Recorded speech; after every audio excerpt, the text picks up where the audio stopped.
Selamat pagi Sobat SAR. Perkenalkan, nama saya Rusdido Pangayom, bisa dipanggil Rois. Saya CPNS Basarnas, Latsar Angkatan 12 Kelompok 1. Di sini saya akan membahas tentang reskuer perempuan di Basarnas. Sebelumnya, pasti dari Sobat SAR banyak yang belum tahu ya, kalau di Basarnas itu ada reskuer perempuan gitu. Di sini saya sudah bersama senior saya, Mbak Amel. Kita akan ngobrol-ngobrol singkat tentang bagaimana sih tugas seorang rescuer di Basarnas. Apakah dibedakan antara perempuan dan laki-laki, terus pengalaman selama di Basarnas bagaimana, awal mula kenapa bisa milih Basarnas gitu. Baik, sebelumnya mohon izin Mbak Amel, bagaimana sih? Iya, yang pertama perkenalan dulu ya. Silakan Mbak, ada perkenalan dari Mbak Amel. Halo Sobat SAR, nama saya Suci Amalia. Rekan-rekan biasa memanggil saya Amel. Saya asli Bandung, tapi besar di Ciamis dan sekarang juga masih tinggal di Ciamis. Kemudian usia saya sekarang 26 tahun. Saya anak bungsu dari 3 bersaudara, satu kakak saya di Ciamis, satu kakak saya di Bandung, dan hobi saya olahraga. Salah satu olahraga yang saya geluti adalah panjat tebing dan hiking ya, atau naik gunung. Cuman karena ada satu dan lain halnya, jadi saat ini Dengar-dengar Mbak Amel juga hobi main mobil ya, kendaraan ya, otomotif gitu. hobi banget sih enggak. Boleh dong Mbak ceritain kenapa kok ya, soal Mbak Amel perempuan nih, kenapa kok bisa milih formasi Basarnas dan jabatan Pranata Pencarian Mulai gitu, rescuer itu. Mbak Amel kan seorang perempuan, kenapa kok milih jabatan tersebut Mbak? Tolong dijelasin Mbak dari awalnya gimana itu Mbak. Jadi dari awal itu waktu saya lulus SMA di tahun 2017 itu saya sebenarnya disuruh salah satu senior saya di BPBD, karena sebelum saya masuk di Basarnas itu saya kerja di BPBD. Jadi disuruh untuk daftar, saya coba-coba daftar, ternyata gagal karena dulu memang belum bisa berenang. Itu terus di 2019 saya coba daftar lagi, ternyata gagal juga. Waktu itu di perenggingan akhir gagal, dan kedaruannya di 2024 alhamdulillah lolos di Basarnas. Oh, 2024? Iya. 2022. Iya, 2022 alhamdulillahnya lolos di Basarnas. Terus kalau kenapa milih rescuer, karena awalnya saya karena cuma punya ijazah SMA yang masuk PNS itu salah satunya di Basarnas itu adalah jabatan rescuer. Karena waktu itu saya belum lulus kuliah, jadinya coba-coba untuk masuk Basarnas melalui ijazah SMA itu. Menarik sekali ya Sobat SAR ya. Kemudian apa sih pengalaman selama Mbak Amel tuh bekerja di Basarnas sampai dari awal masuk sampai sekarang, pengalaman yang mulai dari yang menyenangkan mungkin, yang paling berkesan, dan mungkin ada pengalaman yang suka dukanya gitu Mbak. Pengalaman di Basarnas tentunya punya banyak teman ya, apalagi waktu Latdas itu ketemu dari Sabang sampai Merauke teman-teman, terus juga belum lagi kita bisa berbaur dengan masyarakat ya, dengan potensi, dengan lain dan lain-lain. Itu adalah satu hal yang bangga buat aku karena bisa kenal banyak teman, banyak relasi gitu. Terus kalau pengalamannya, salah satu pengalaman yang menarik adalah karena luasan kerjanya Basarnas Cilacap itu salah satunya adalah di Pantai Selatan, di mana di Pantai Selatan itu ombaknya lumayan besar dan itu cukup menantang. Menantang, tapi juga tidak menantang alam gitu loh. Tapi cuma yang memang itu adalah salah satu pengalaman saya gitu, kerja di Pantai Selatan gitu. Terus juga ada salah satu yang bikin saya senang, itu saya sebenarnya punya cita-cita atau punya impian, saya pengen bisa berenang bersama hiu paus. Sebenarnya ya. Pernah pengalaman di operasi SAR di Kebumen itu, di Laut Kebumen waktu itu, dan dapat banyak sekali hiu paus di sana. Gitu sih.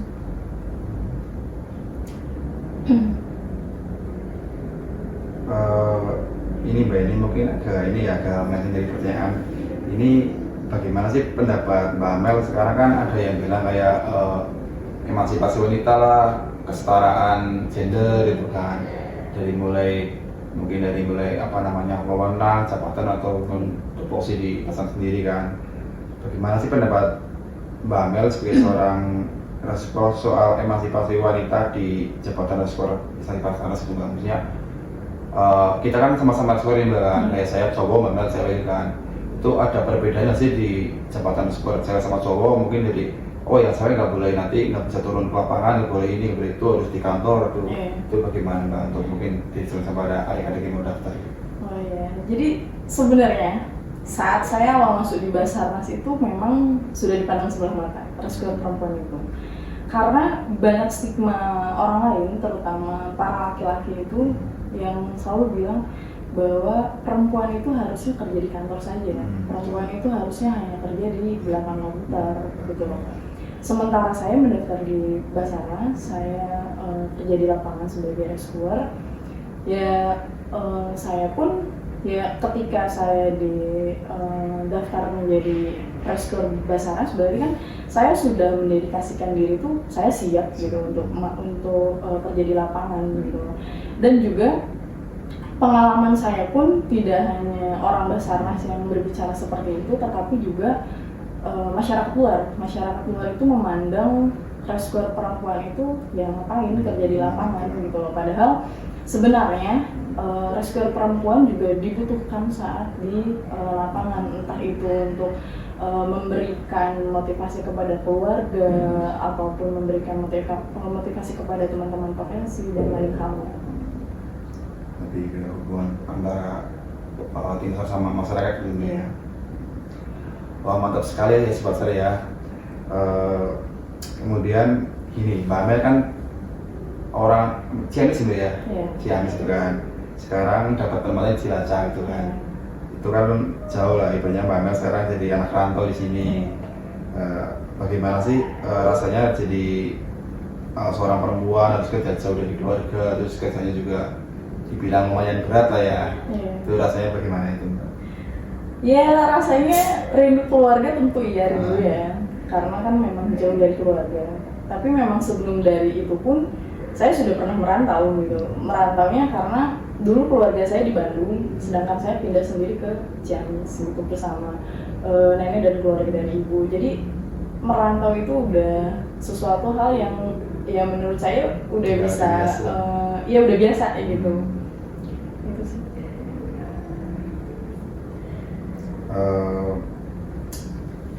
Apa ya, Mbak Mela kan ibaratnya udah menjalani selama 3 tahun ya, jadi rescuer kan. Gimana sih cara Mbak Mel untuk kayak menyemangati diri selama 3 tahun ini agar bisa tetap apa ya, kerja itu semangat terus menjalani dengan enteng? Itu mungkin ada tips-tips atau bagaimana itu dari Mbak Mel itu? Tipsnya enjoy Jalani itu ya? Iya, jalani aja. Ada apa-apa ya udah lurus. Kalau misalkan memang udah ada titik jenuhnya kita, berarti kan kita harus cari kesenangan sendiri gitu loh, kayak olahraga atau nggak hiking ke tempat-tempat yang asri yang enak gitu, weekend bisa liburan atau cari kulineran, itu sih. Selain kegiatan di Basarnas, mungkin kalau lagi libur tuh ada kegiatan lain nggak, mungkin dari kayak suka hobi mana gitu atau ngapain gitu di Basarnas itu? Kalau hobi selain daripada masuk kantor itu paling ya itu hiking kadang, terus juga kulineran atau enggak memang di rumah full untuk istirahat. Oh ya, baik Sobat Sar, sangat menarik ya obrolan singkat kita gitu. Mungkin terakhir ya pesan-pesan untuk para adik-adik kita yang mungkin cewek-cewek yang tertarik dengan mau daftar jadi rescuer Basarnas seperti Mbak Amel. Mungkin dari Mbak Amel sendiri ada pesan-pesan atau wejangan gitu buat adik-adik yang ingin bergabung menjadi Basarnas rescuer perempuan itu?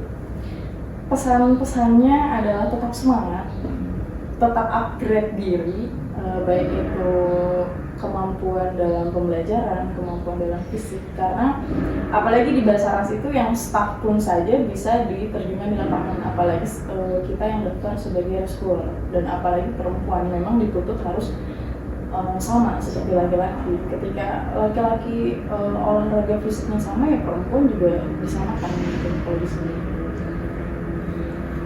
Baik, terima kasih Mbak Mel. Mungkin cukup sekian dari saya.